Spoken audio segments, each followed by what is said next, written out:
Thank you, Noni. Good morning, good afternoon, good evening, and namaste, Bimalji and Goma Adhikari. Some of our partner organizations are able to join.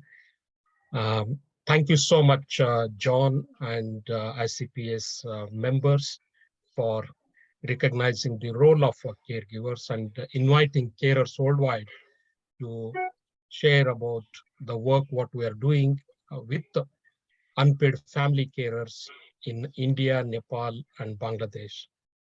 Unfortunately, I'm not going to talk about the formal caregivers because we don't have the experience of working with them, but I will just focus on informal, unpaid family carers who have been caring for their loved one.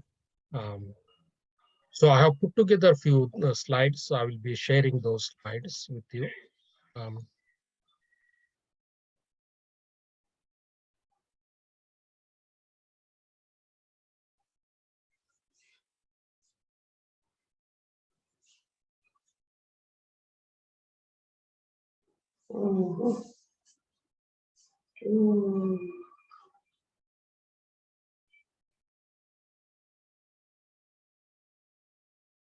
I hope everybody is able to see the slides, John. Thank you. Right here.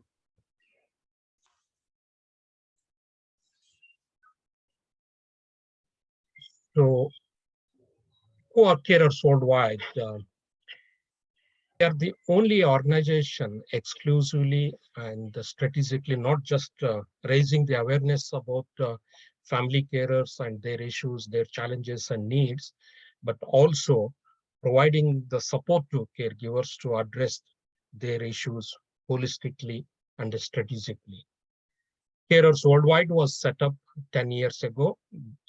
We just celebrated 10th anniversary, and it has been quite an inspiring journey for all of us and to our partner organization as well. Um, so currently, we are working in India, Nepal, and Bangladesh. So these are the three countries. And who are these carers?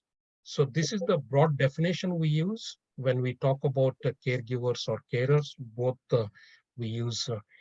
So it is a very, very broad definition where there is no financial transaction takes place. It is the family member or relatives or friend who is caring for their loved one, whether it is disability, various kinds of disabilities, including cerebral palsy, mental illness, old age, frailty. Unfortunately, in the low and middle income countries where currently we are working, many of carers are invisible. They are hidden behind the curtain. They are so isolated because of caring responsibility. They can't leave home and they are vulnerable. And due to caring responsibility having a huge impact on their own health and well-being, significant impact on their finances, which I will be talking about it. So there are so many issues are there, problems shared by the carers. So it's a huge list is there, but I have clubbed together 4 or 5 issues which carers have talked about, who have been caring for their loved one. Particularly, majority of carers are caring for severe disabilities, including cerebral palsy. One is, although they have the skills and expertise, but they can't go to work and earn an income. They are losing employment, losing, there is a significant reduction in earnings, significant impact on their health, both physical health, mental health, emotional health issues. And due to their caring responsibility, they can't leave home and meet with other carers or friends or family members or relatives in a social context. And there is uh, no opportunity to for participate in a socio-cultural activities. So there are many of young carers are there. They're caring for siblings. Again, due to that caring role, they're dropping out of school. One side we talk about right to education, other side young carers are missing out their vital education. So I want you to just take a look at the scale of the issues. I just used one country statistics, that is in India. We have the statistics about each country where we are working. On your left-hand side, you can see that India has a population of 1.4 billion. And below that, we have the statistics about everybody, about mental health, people with disabilities and people with dementia. All of those adults and children, all of them have carers, but we just don't know how many carers are there. On the contrary, if you look at the UK, we have 6.5 million carers in UK.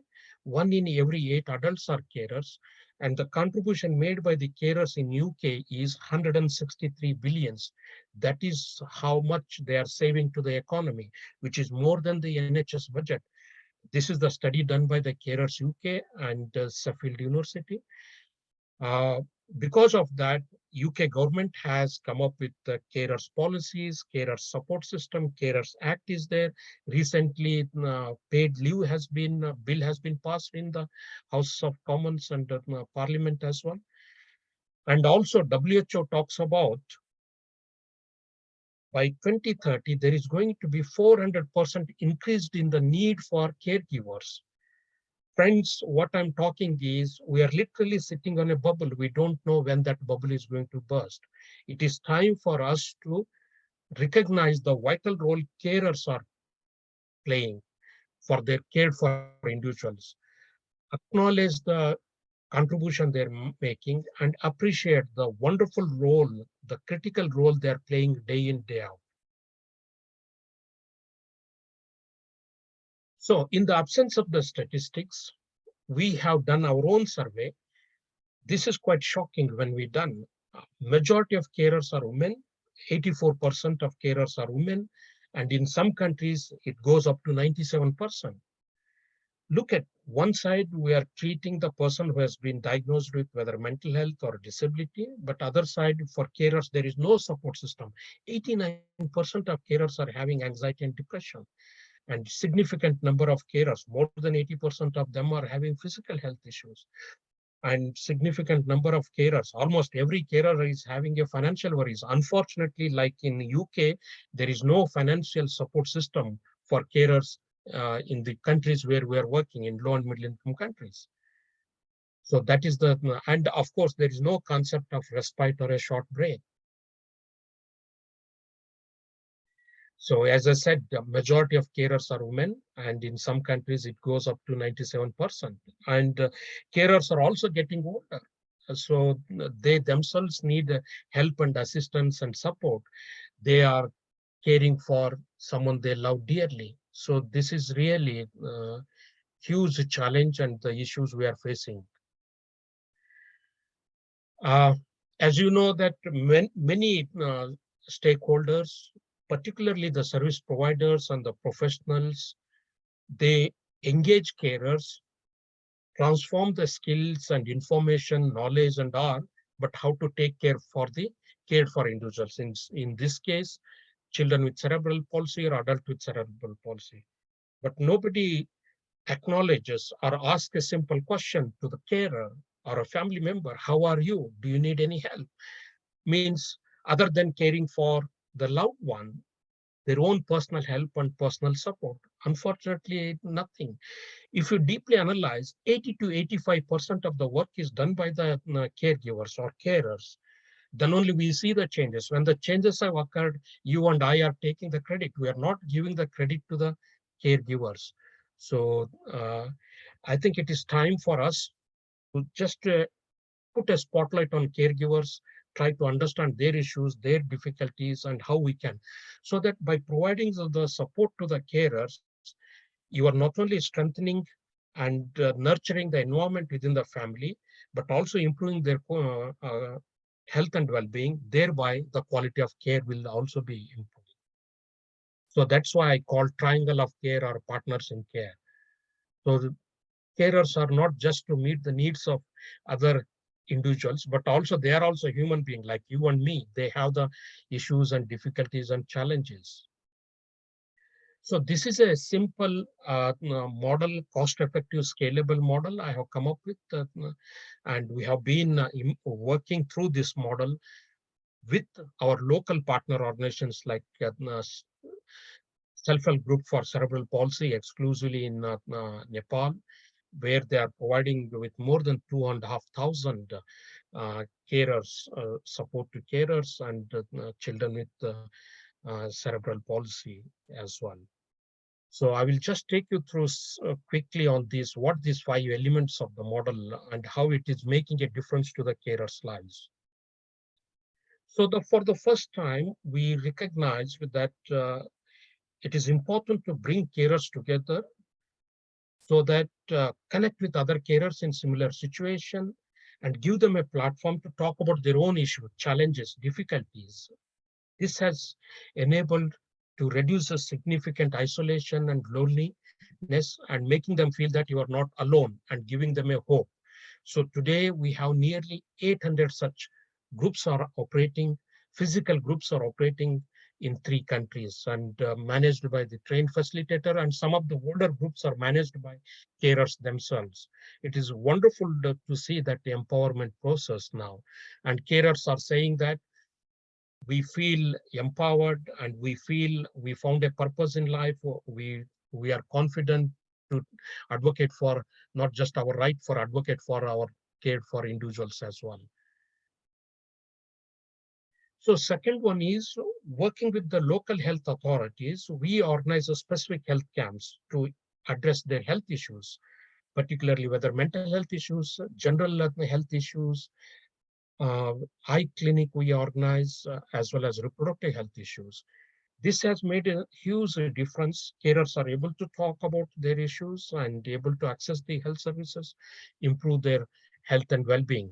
And part of this second element, health services, we have also identified 400, more than 400 carers who have been trained as barefoot counselors. They are the first point of contact in the villages, in the community, where they have become the first line country resources, enabled to talk to other carers in similar situation, giving them a confidence and courage, has made a huge difference. There is someone to talk to them.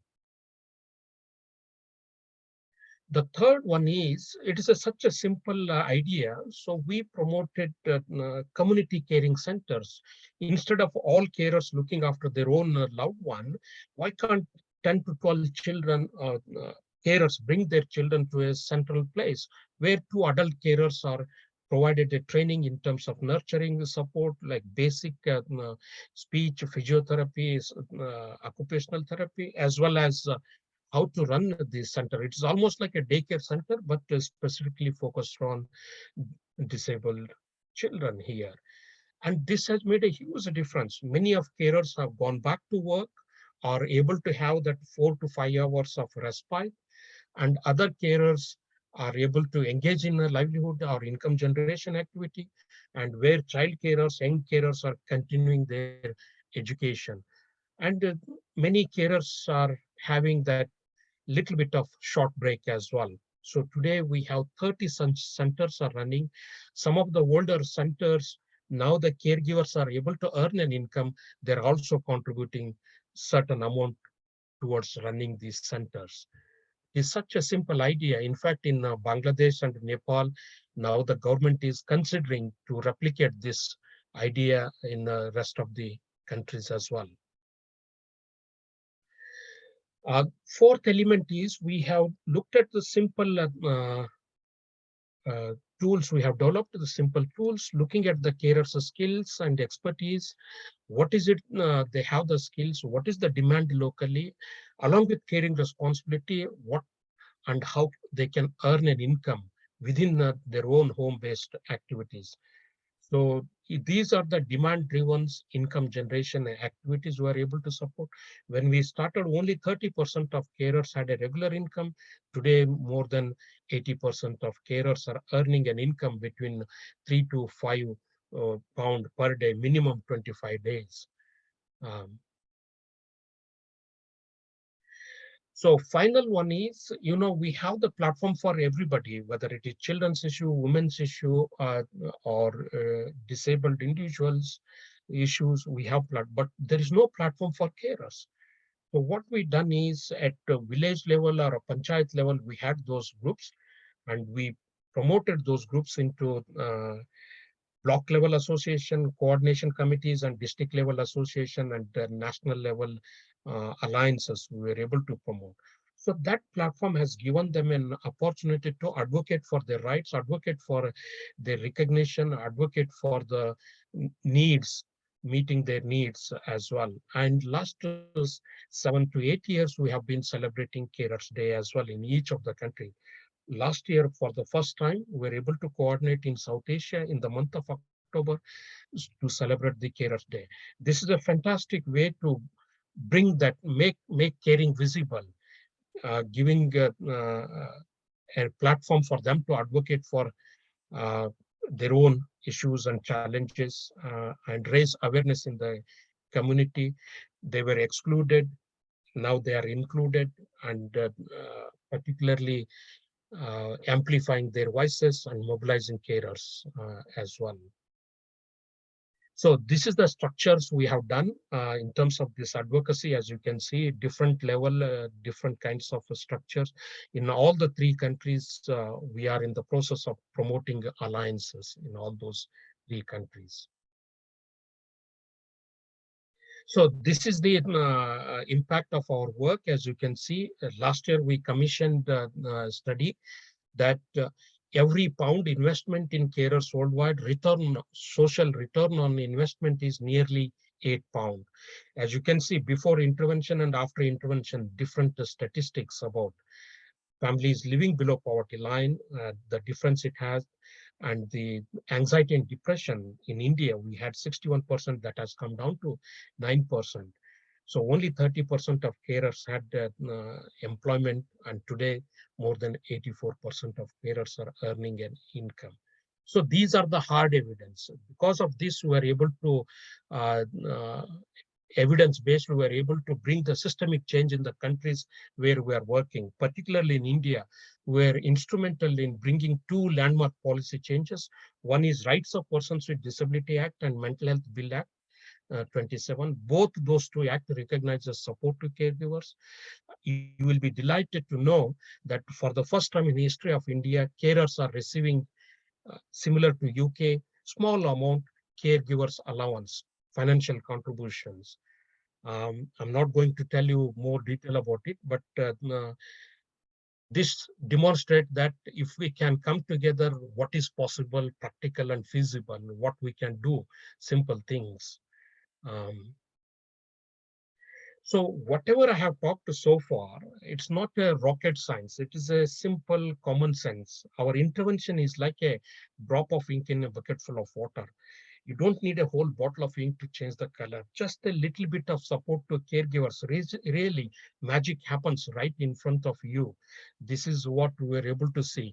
91% of carers are participating in this group's activity, and they feel that someone is recognizing their role and appreciating the wonderful work they're doing day in, day out.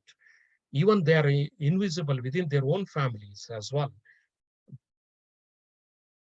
So friends, what I'm saying is, to conclude, these are our learnings.